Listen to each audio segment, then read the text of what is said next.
This happened not long after we moved into our house in 2003. It was a nice and big house, which was made in the 1950s.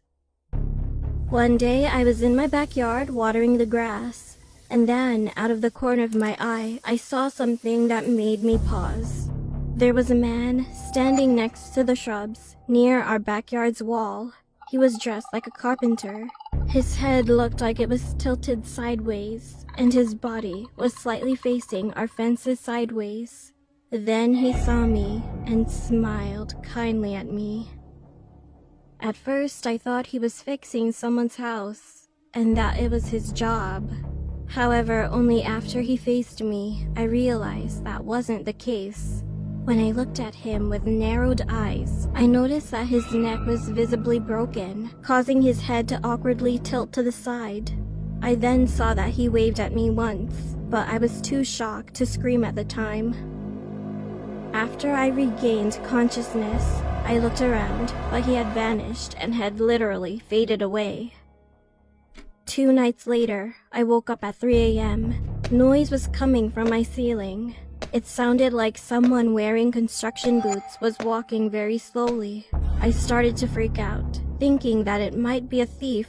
However, I suddenly realized that that part of the roof was so thin, which meant nobody could walk on it.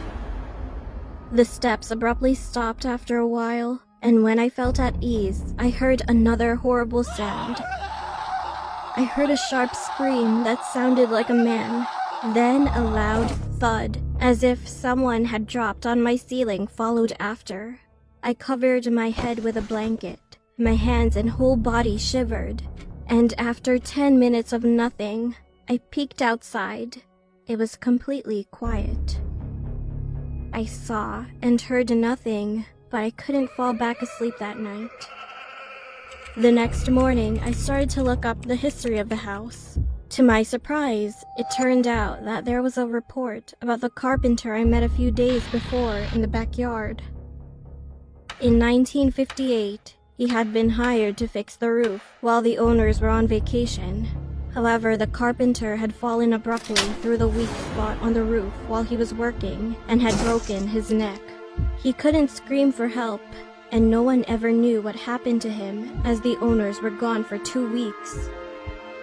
He was finally found when they came back, but had already died. This happened right above my bedroom. Suddenly, I felt bad for the poor guy, and I guess he's still looking after things. Since then, I've seen him sometimes, but I'm no longer afraid of him.